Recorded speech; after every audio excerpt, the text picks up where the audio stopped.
iyi message igende igere ku mukobwa wese aho aherereye.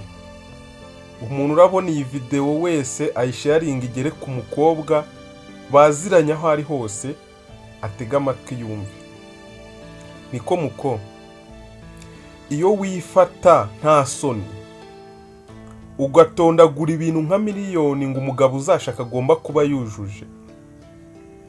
Ngewe nzashaka umugabo ukora kuri airport, ngewe nzashaka umugabo ufite amatuza, ngewe nzashaka umugabo ufite imodoka, nzashaka umugabo ufite inzu, nzashaka umugabo ufite amafaranga, nzashaka umugabo ABCD ukagera kuri Z.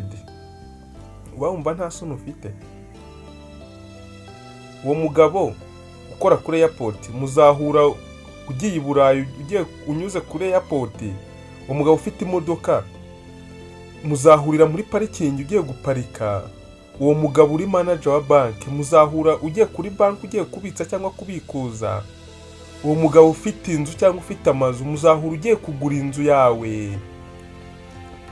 Oya, mutega amatwi mwumve. Ese uba wumva nyine we nta bwenge afite?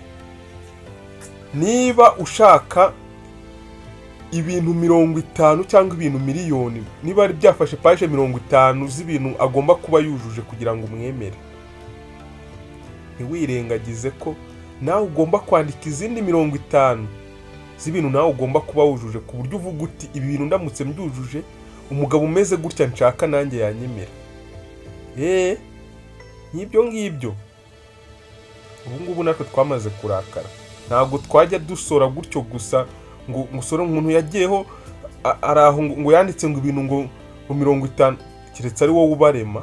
Nose ni wowe wawe ubarema ku buryo umuntu ibyo bintu byose yaba byujuje.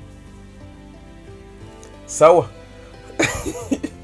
Kandekera ahangaha ndabizi murantera amabuye, ariko nyine ukuri kuryana mu matwi ndabizi. Ukuri kuryana mu matwi ntabwo ari mwese. Ubwo abo message ireba biyumvisha.